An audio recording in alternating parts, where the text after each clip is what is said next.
Hello and welcome to a new Jellyland video. In today's video, I'm going to remake a bunch of the weapons, change up some stuff, add new things, so that the weapons are better than they've ever been.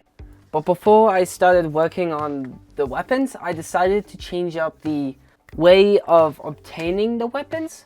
So in the past, I used this sort of pedestal with the main power-up thing in the center of it.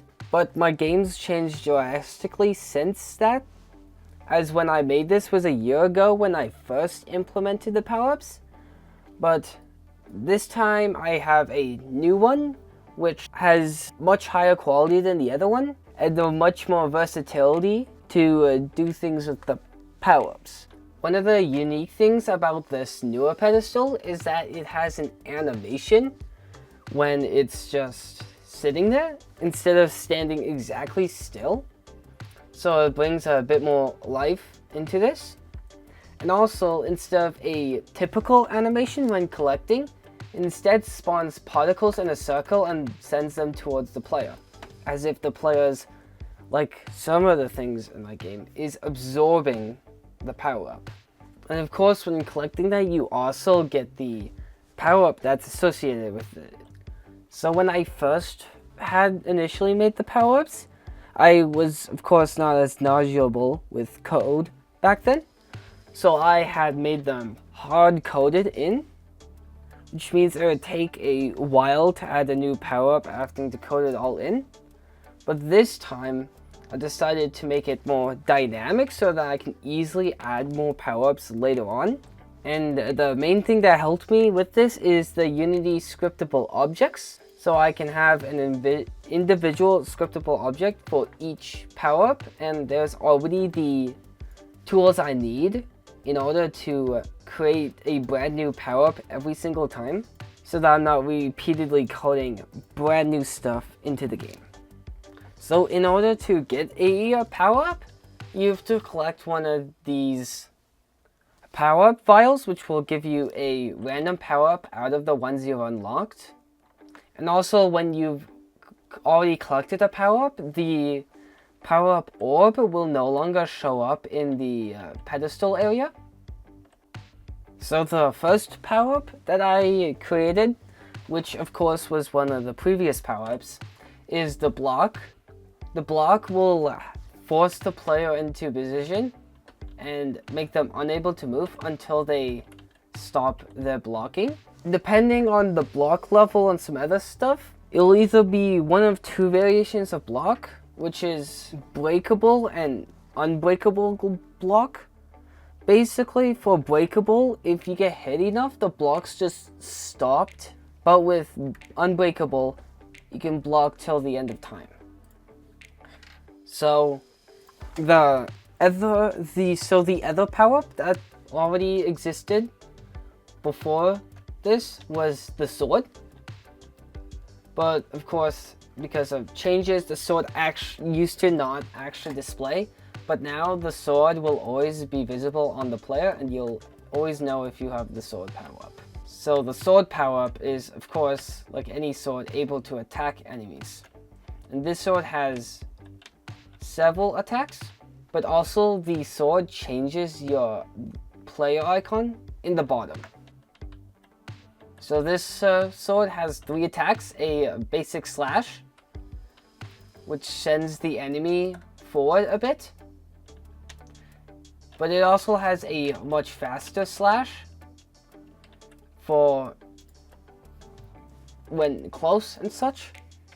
It also has an aerial attack that can damage the enemy. It uses the same sort of stuff to damage the enemy, as each swing can damage the enemy.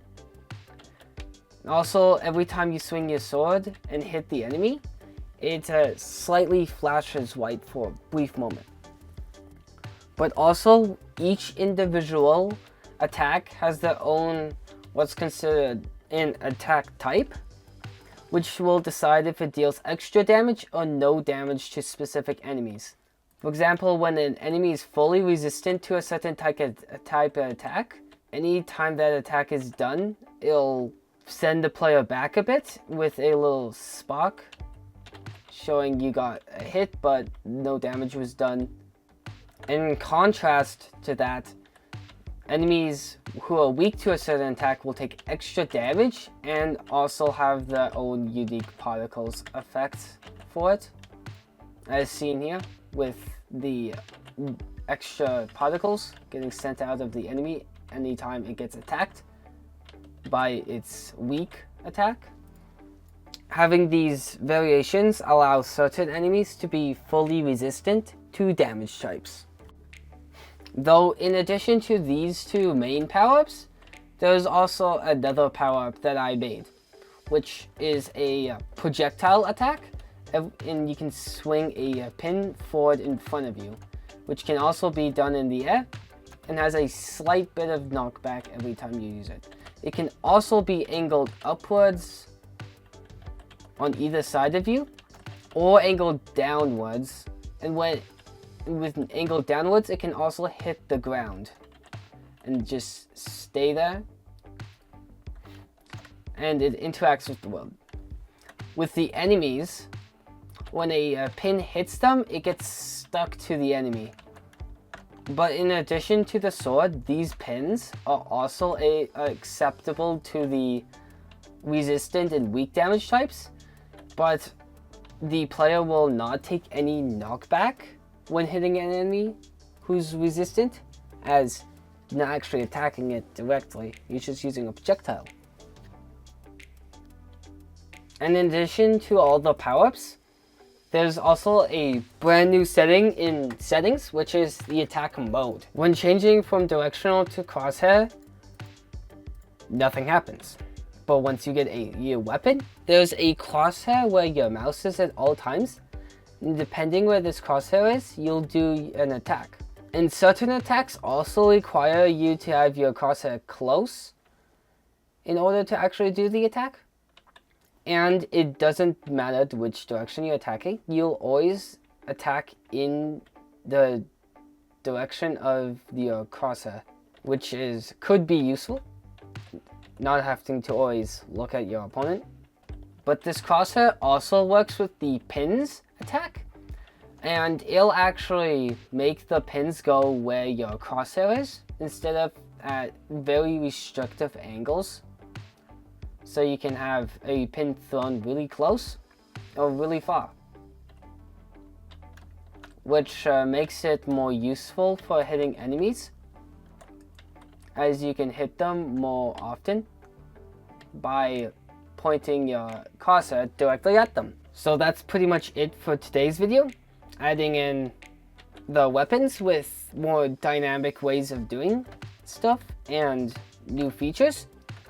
Well, I hope you enjoyed today's video, and I hope to see you in the next video when that comes out.